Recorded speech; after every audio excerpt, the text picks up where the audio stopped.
In this episode of the Locked On NBA Big Board podcast, it is Richard Stayman's highly anticipated Big Board. Stay tuned to find out Richard's thoughts on Cooper Flagg, Ben Saraf. Richard is very high on Ben Saraf. We'll talk about VJ Edgecombe, Egor Demin, and more. Stay tuned.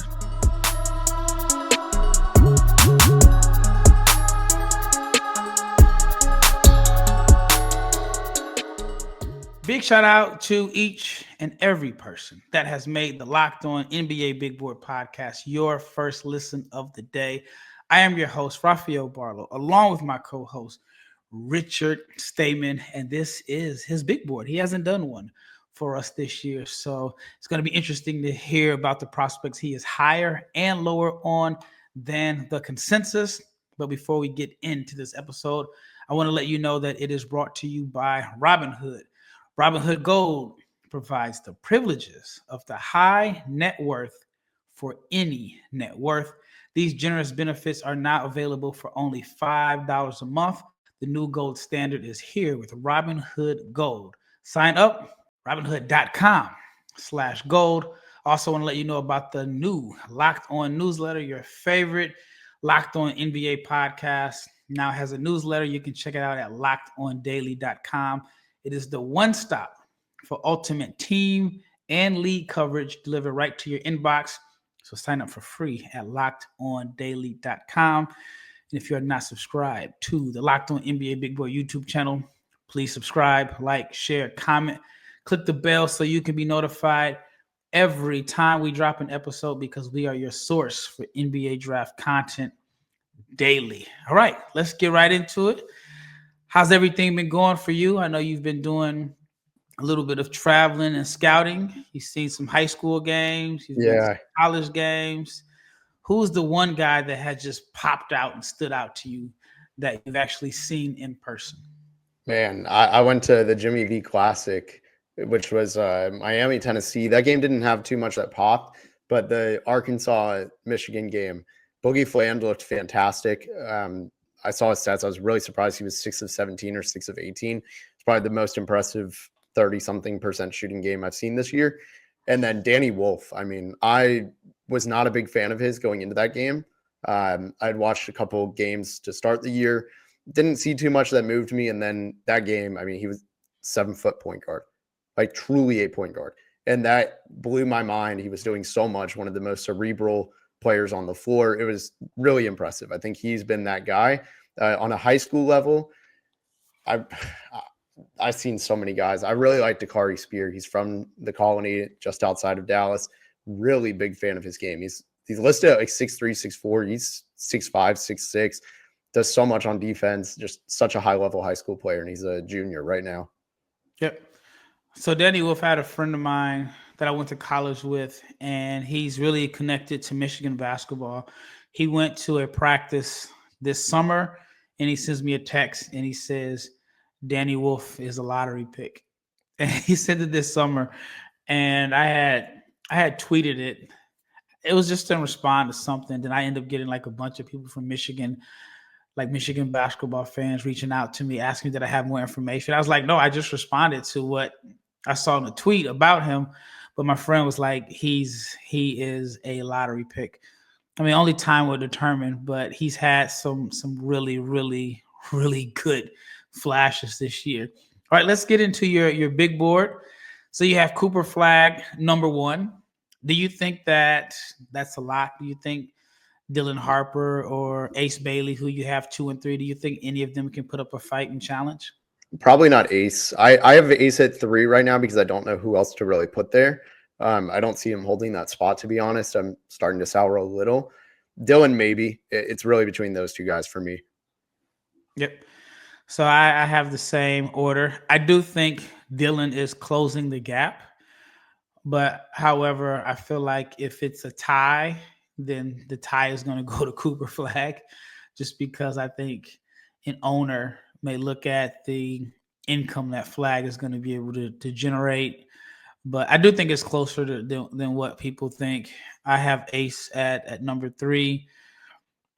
He's somewhat divisive in a sense, but it's like if you look at how he's played, you look at the numbers, and then you look at the people that really dislike him, you would think he's shooting like 30-something% from the floor.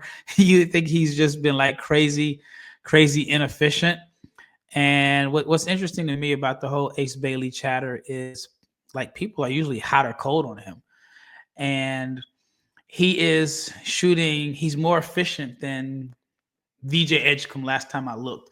But there are people that will give Edgecombe the benefit of the doubt before they give Ace Bailey the benefit of the doubt. Is that something that you've noticed?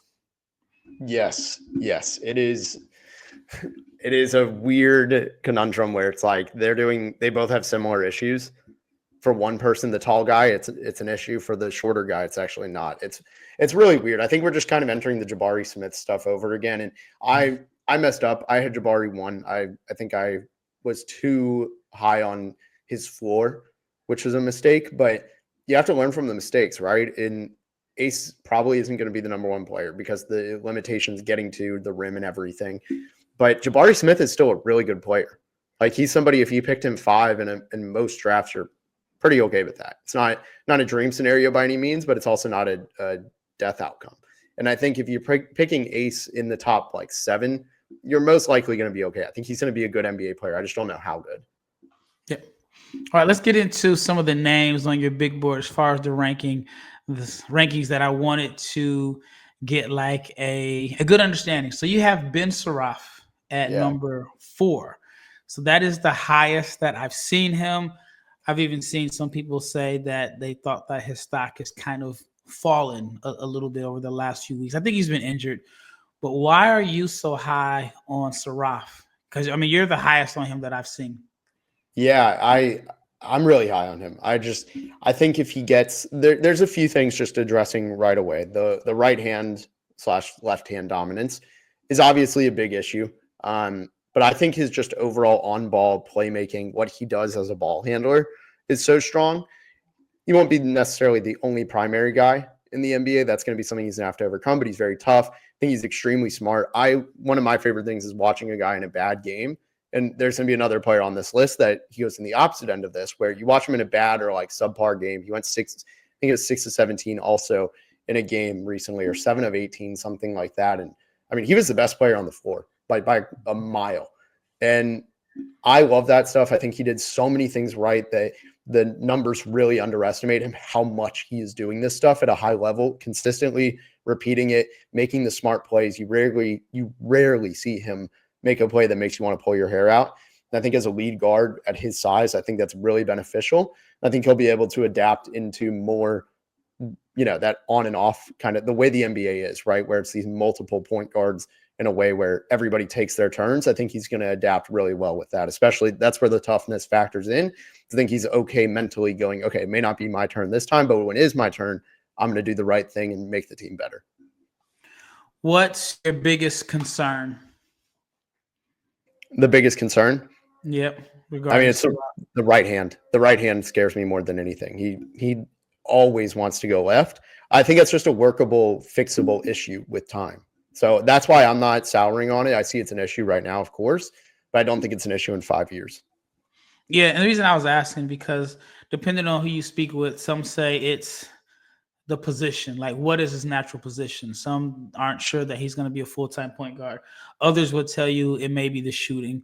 And then there is the reliance heavily on one hand. But he just had a great 2024. Like, I was at Basketball Without Borders. I saw him. And I actually think Neokolas Avdalis, I think talent-wise, I think they're similar. Different situations. But Saraf was at Basketball Without Borders. He was okay. Wasn't really like great. You could say the same about Jase Richardson. We've talked about that on previous episodes. And then he just took off. Like, he just took off this summer. 28 points per game at the U18 Eurobasket. Then got off to a really hot start in Germany. And then had a good first half against the Portland Trailblazers.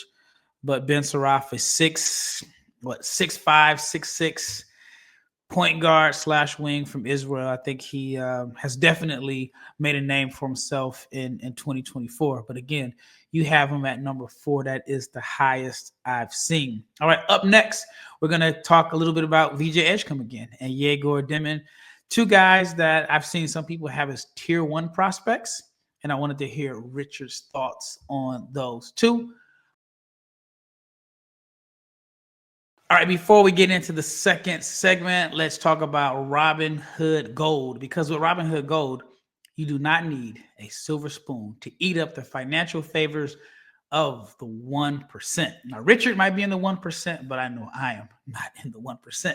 Robinhood Gold allows others to get the rates and perks usually reserved for the high society.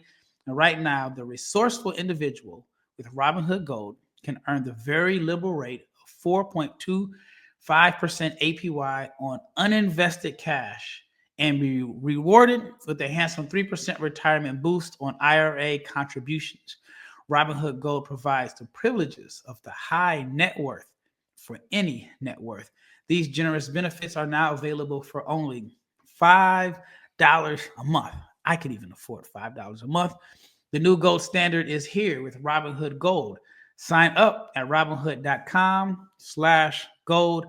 Terms apply. For product-specific disclosures, visit robinhood.com/gold. Investing is a risk, and rates may change. Gold membership is offered by Robinhood Gold, LLC. All right, second segment. So we've talked about Cooper Flagg, the projected number 1 pick in the 2025 NBA draft. I guess you can call him a combo forward from Duke. Talked a little bit about Dylan Harper and Ace Bailey, 2 highly touted freshmen from Rutgers. And then we talked about Ben Saraf, a guard/wing from Israel. But let's talk about VJ Edgecombe, a player that we've talked about extensively here on this podcast over the past month or so. Entered the season with a lot of buzz, on a lot of fanfare after a strong performance at the FIBA qualifiers representing Bahamas. Edgecombe is a guard or a wing. Well, I'll ask you, what position do you think he is? From Baylor, he's averaging 11.9 points, 6 rebounds, 3 assists per game, shooting 41% from the floor. But I think it's just been a tale of 2 seasons for him. You got the games against the unranked opponents where he's looked good, and then you had games against good opponents and he struggled. Outside of the Tennessee game where he had his best game, at least statistically, but I felt like there were empty calories because Baylor was down like 25 super early. I think at one point, Chaz Lanier had more points than the entire Baylor squad. So with Edgecombe, you have him at number, is it 10 on your board? Number 8. Number 8 on your board. Explain why you are a little lower on him than some. Yeah, I mean, it comes down to the first question you asked. What's his position? I mean, for me, it's I think he's a 2, but he's 6'3". Like, I think he's going to be listed at 6'3". I know a Basketball Reference, it says 6'5". I think he tops out at 6'4", probably 6'3" without shoes, excuse me. And I think that's really hard to make work. I think he's an extremely smart player. I've seen him in high school for the last couple of years. I think he's extremely smart, makes up for the height in a lot of different ways. Just how much of a ceiling does he have with having to make up for all of that, right? So that's kind of my concern. I think the jump shot will get there. The jumper right now doesn't really scare me. Everything I've heard from people with Baylor, and just that I've seen him in high school and everything, they're all believers that this is just a bad slump to start the year. But also it's been just about 10 games. It's not, at some point, that may not be a slump. It just may be a bad shooting year. And is that the norm or is it an outlier? And that's going to be where it comes really down to. So for me, I'm trending a little bit more negatively. I think he'll still be a good player. Just I don't know how good for how long and how consistent that all comes. Yeah, I'm concerned about the shooting. I mean, obviously he's young. He's a freshman, plenty of room to grow. But we're talking about a guy that is a guard shooting 63% from the foul line. To me, that is alarming. But there are some people that are still really high on him. I mean, he's rebounding the ball extremely well. He's averaging 3 assists per game. I had a talk with Kristen Peak. She was on the podcast yesterday, and we talked about the whole Keontae George issue, right? Keontae came into his freshman year with, I wouldn't say he had the same buzz as VJ, but he had a lot of buzz. Falls to number 16. Didn't look good at Baylor. Shot like 37% from the floor. But I just think the fit at Baylor is wonky. I mean, you got 3 point guard types and Nunn, Roach, and Robert Wright, which means you got VJ playing on the wing, which is not going to be in this position in the NBA. What are your thoughts on that? Yeah, I generally agree. Like, I just don't know where you slot him in, though, right? Because it's going to be all team dependent, right? If you put him in, I don't know, a team that already has 2 guards, I'm trying to think of one just right off the top of my head, that they're built around that, right? It's going to be hard. If you put him in somewhere they're not going to be in range for him, but like Denver, yeah, I'd be absolutely ecstatic, I think, to have him there, right? Because you have a whole different system. You can say that for every prospect, but I think his fit is just going to be entirely team-based, right? So that's what it's going to come down to, of what position and what role and everything he plays. And I think it's just really hard for me to judge on a blank slate. For a team-based, I think the ranking comes a lot more clear. All right, here's a question for you. What if he indeed measures out at 6'3"? His stock's going to fall. I mean, I think you're going to see him closer to the back end of the lottery than like 5, 6, 7. Like where I'm at might start being high. I mean, do you see like combo guard creativity? Do you think he's going to be a 6'3", 3-and-D guard if he gets the 3 ball up? I mean, kind of. I think he's so smart that he can make it work, and that the thing is with intelligence only takes you so far when you don't have like an incredible handle plus great vision and like that true point guard ability, right? There's a difference between a guard and a point guard. And I think he's more of that guard mold where he can play point guard. Do you want it every single possession? Is he going to be that play initiator, the somebody who is completely pass first every single time? I'm not sure. I think he's somebody who can do it occasionally, just not full time. All right, let's move on to Egor Demin. You have him at number 9. Kristen had him as a tier 1 prospect at number 4. I've seen a lot of people have him at number 4, especially before the Thanksgiving break. He was like number 4 on a lot of the social media boards. You have him at 10. How high did you have him if you had a board before Thanksgiving break? And then did you move him down after you saw Ole Miss, Providence, and NC State, how they defended him?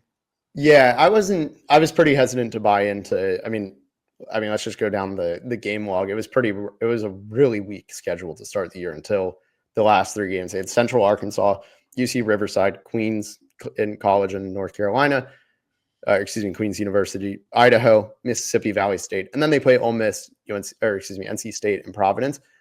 And he killed the lower competition, which is what you're supposed to do. I wasn't super high on him because of some of the stuff where he looked poorly in some of the games and internationally in his worst games. Like it just really, really was rough for him. Just kind of the opposite of the Ben Saraf stuff, right? Where it's like, okay, how do you look when you're shooting your worst? Egor really struggled in that Providence game. I watched that very closely. He was struggling to get his own shot off. And I think as a point guard, which I truly do believe he is at 6'9", I think he is a play initiator. He's all that stuff I just said a moment ago. You have to be able to shoot off the dribble. And I just don't think he is that good shooting off the dribble. I think a lot of the stuff was really rushed. The pressure got to him. Maybe some of it goes away with age. That could be fine. I'm not entirely sure that it does. I think this is stuff where it's inherent problems that he's had for a while. And it's either going to take a really long time for the rust to be shaken off, which if that's the case, the league is not a patient league. That's a red flag. Or it gets better and I'm wrong. And then these are just minimal short-term problems. So here's some numbers for you. I like messing with people. All right. So Dylan Harper is shooting 70% at the rim, 24% on pull-up jumpers, right? And a 2.1 assist to turnover ratio. I don't like where this is going. Egor, 79% at the rim and 22% on pull-up jumpers, 2.3 assists to turnover ratio. Now, again, I'm just picking at you. Egor is not the same slasher or finisher as Dylan Harper, but we live in this world where people love to post numbers without context. And right now, Egor is shooting 79% at the rim and has the same struggles on pull-up jumpers. And I saw the Providence game. I want to disagree with you a little bit, and I don't want to sound biased because I like Egor. I thought he was getting good looks as far as like off the screen, the pull-up jumpers. I felt like he knew how to make sure that defender ran smack into a screen and he got like the free throw line pull-up jumpers. He was just missing them. He couldn't make shots. Now, Providence defense played him like I think other teams are going to play him. And I talked about it in the previous 2 podcasts. I think going forward, you're going to see teams guard him with the 6'1" point guard that's going to pick him up full court, getting his chest and really, really test his handle. And I think we're going to see that a lot in Big 12 play. See, I agree. I want to just say I agree. The first 5 shots, outside of one, the very first shot of the game, he took this crazy lefty, like just finger roll from 5 feet out, like almost outside of the paint. It's a really weird shot. Outside of that, everything else, I think in the first 5 or 6 shots were fine. After the 6th shot, the final 4, because he went 0 of 10, the last 4, everything, it clearly got to his head. And that's what I didn't like, was like, you have to have that short-term memory, not every player is like this, right? With like the whole like, I'm 0 for 0 in my last, like whatever it is, I'm 0 for 1. I can easily make it 1 for 2 in the last 2. It's kind of how you have to think.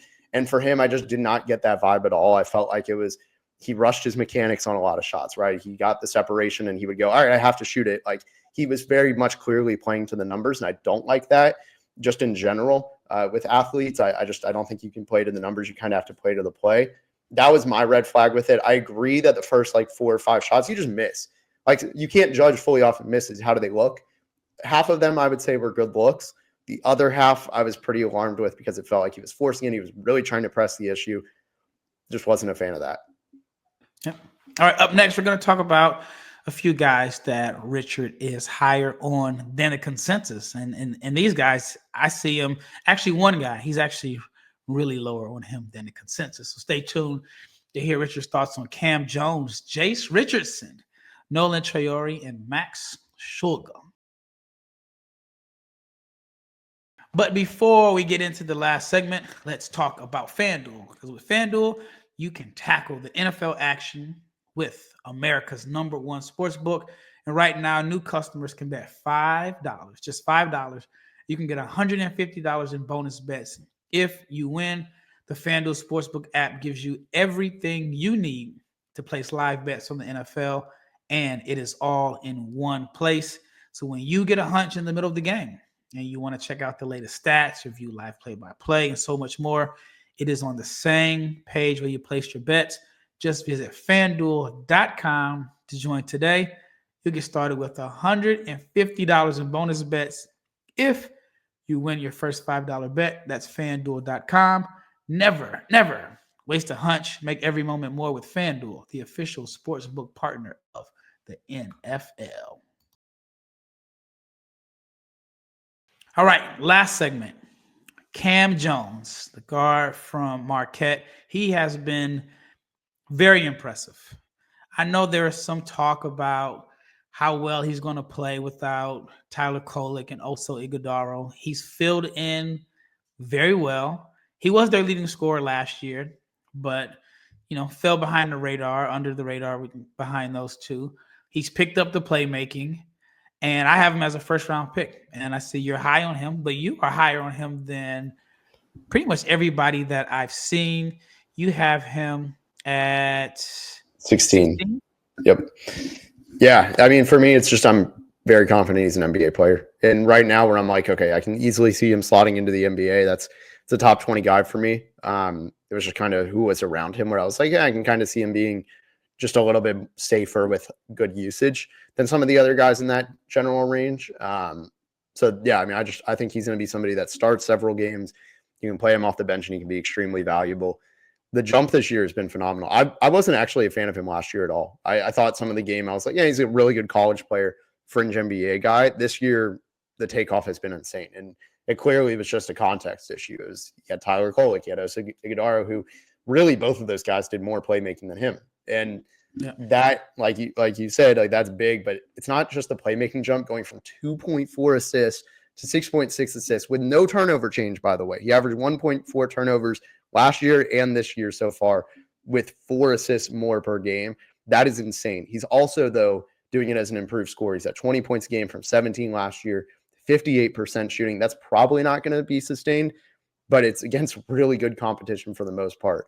The game against Georgia in the Bahamas, or I think it was Bahamas, somewhere in the Caribbean, he turned his ankle twice.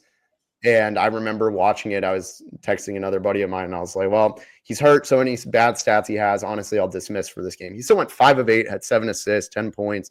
He had some troubles with turnovers and fouling, but he still looked phenomenal. It was one of his lowest usage games, and he was still easily the best player on the court. And that was a game with Asa Newell. What's interesting about him is that it just shows how you can have a skill set and you just aren't able to showcase it. And how many people would have thought he could be a triple-double threat, or at least a double-double threat with passing and assist? And he was kind of put into a box in a sense as a scorer. That's just kind of the label he had. And you can make a case and say that Kel'el was the best passer in the 2024 draft. And you can make another case and say Egor Demin was the best interior passer in the draft. And so I think there are some people that thought he greatly benefited by playing with those playmakers and wondered how efficient would he be, which he's been crazy efficient, like you noted, but also he stepped up to playmaking. So I think he's put himself in a really good position. And he just strikes me as a guy that's going to end up going to a playoff team that's probably saying, you know what, we're not looking to develop an 18-year-old or 19-year-old. We want somebody that can come in and contribute right away. And I think he's going to find a spot somewhere.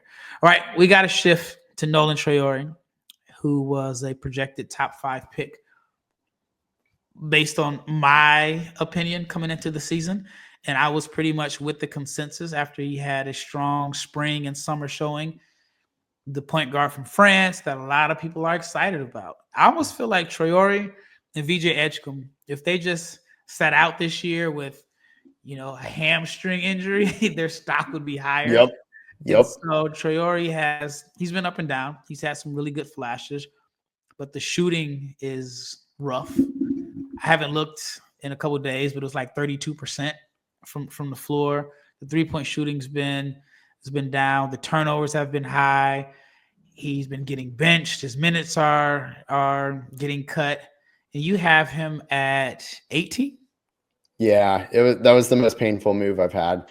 He's just so skinny too. The defense is really rough. I think that is going to be hard when you're not a highly efficient player who's struggling with these turnovers right away. I think it's going to be really hard to stay on the NBA court in years 1 and 2. When you're so skinny, a lot of defensive mistakes that aren't related to your frame. It's a really bad combo for being able to stay on the floor on the defensive end. On top of that, I mean, the scoring, you touched on it, right? The scoring, the turnovers, all of it has been really bad. I mean, he's had 3 double-digit scoring games since November, and he's only had more than 5. He's only had even touched 5 field goals made in a game once, which was that 20-point game. So it's really hard to keep him high at this point. It's when he gets assists, he's getting turnovers. It's a lot of a mixed bag. And I think I agree. He kind of had his best stock in the summer. I mean, until really November, the college season is when everything changed. In October, his film looked good. It was still good processes. I think more on the missed shots. I was willing to be able to justify it. But then the defense started being bad. And then when the shots started missing, the defense got worse. And it was just all this stuff. And I think that, to me, I have a hard time with seeing him as an immediate player like I thought I might have.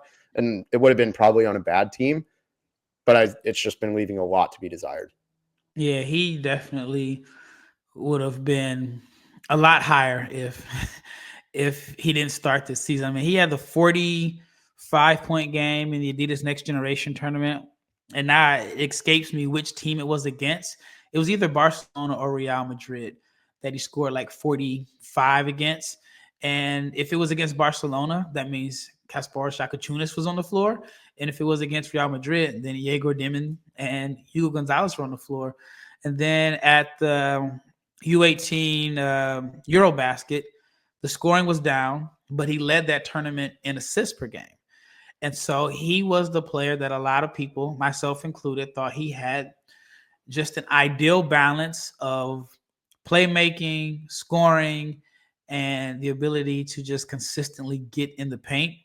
And now what you're seeing this year is that he's very limited or very predictable, I should say. That's probably a better word to use. The left hand isn't there. You know, if he's going left, it's going to be a step back. We knew the turnovers were, we knew that was somewhat of an issue. But like in the U18s, he averaged about 9 assists per game, but it was like 4 turnovers per game. So a little under 4, if I'm not mistaken.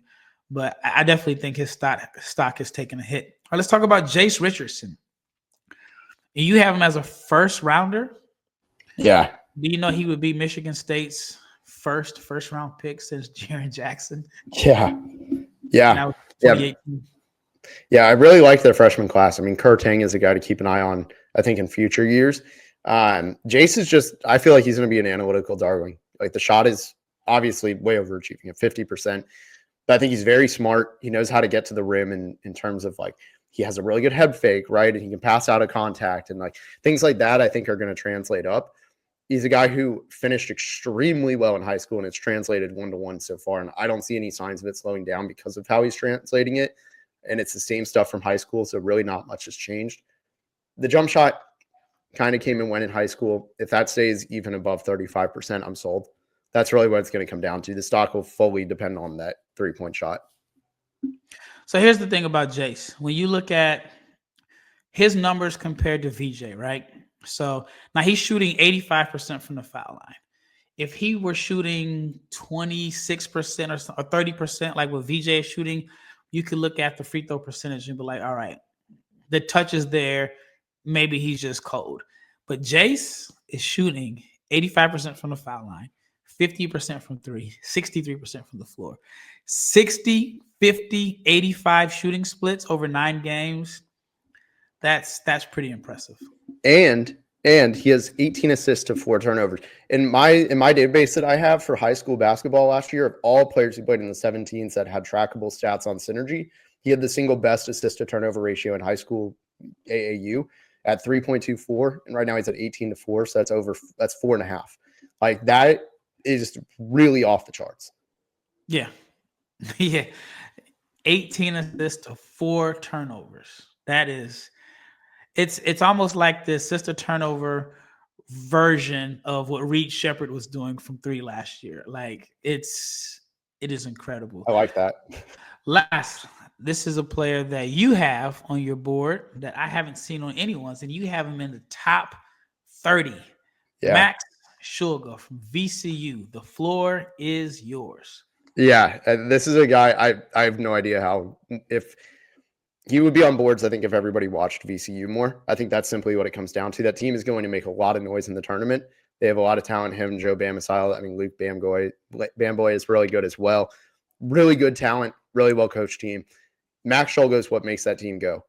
I'm going to give you 2 stat lines. I'm not going to tell you who the second player is, but this one is Max Shulga this year, and the other is a very successful NBA player, and I'm going to see if you can find some similarities. So Max Shulga is 16 points a game, 6 rebounds, just about 4 assists a game, 2 steals, on 50% shooting, 43% from 3, 73% from the line, also 2 turnovers. Feel like that's necessary to throw in there. The NBA player, this is his last year in college, also a senior, 16.6 points a game, 6 rebounds, 4 assists, 1.5 steals, 2 turnovers, on 45% shooting, 44% from 3, 79% from the line. I see a ton of similarities between these 2 players, and they're both the same size. At least Max Shulga is probably like slightly smaller, but they're probably the same wingspan. Could you guess who it is before? That last one might have given it away. No, if we had more time. Yeah, I mean, okay, I'll just tell you. I mean, that's Desmond Bane's stats as a senior. I just see so much of that. Yeah, you should have known it was me. Like, but the thing with Shulga is like he really is that, like, he's not a point guard, but he knows how to make everything work and connect everybody with the ball in his hands. He makes always the right decisions. Amazing shooter, quick, lights out shot, does so many different things. I think he is this year's biggest sleeper. I've seen him 3 times this year, and every single time he's dominant. He controls the game. he is a true day one guy that shines bright. Like he could easily be all rookie. I think he is that good. And I'm just scared to put him a little bit higher. I'm just very confident he's an NBA player. That's why he's in my top 30. Why not put him higher? Yeah, because my board right now, there's a reason it's not public yet. Like this is as public as I've gone. I'm probably not even going to release a board until the very end. The scouting report is what I think is going to sell. Like I think ultimately Shulga will probably end up in the top 20 because guys drop all the time, whether it's performance or they drop out of the class entirely and they withdraw. If that's the case, Shulga, I think, is the guy you should invest in. Like, watch a VCU game.